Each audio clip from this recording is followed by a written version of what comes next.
स्वागत है आपका आपके पूजा पाठ में। आज की वीडियो में सुनिए बृहस्पतिवार प्रदोष व्रत की कथा।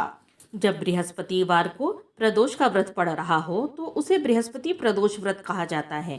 इस व्रत को करने से शत्रु भय नहीं रहता है और शत्रु का नाश होने में भी सहायता मिलती है।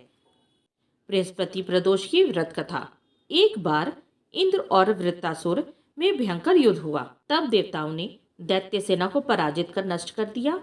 अपना विनाश देखकर वृत्तासुर अत्यंत क्रोधित हो गया और अपनी माया से उसने अत्यंत विकराल रूप धारण कर लिया।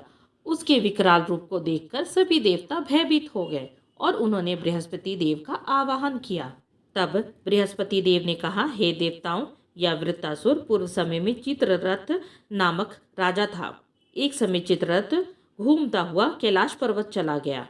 वहां भगवान शंकर जी के स्वरूप और पार्वती जी को विराजमान देखकर चित्ररथ हंसने लगा।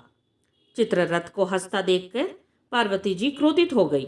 उन्होंने कहा, हे दुष्ट, तूने सर्वव्यापी देवादिदेव महेश्वर के साथ ही मेरी हंसी उड़ाई है, अतः तुझे इसका फल भोगना पड़ेगा। मैं तुझे श्राप देती हूँ कि तू अभी दैत्य बन जाएगा।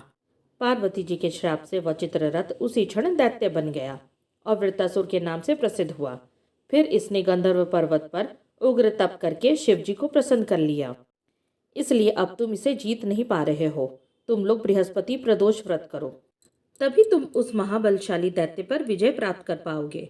यह सुनकर सभी देवता प्रसन्न हुए और उन्होंने बृहस्पति प्रदोष व्रत विधि विधान से किया। तब उन्होंने दैत्य वृत्तासुर पर विजय प्राप्त की और फिर सुखपूर्वक रहने लगे। इति बृहस्पतिवार प्रदोष व्रत कथा।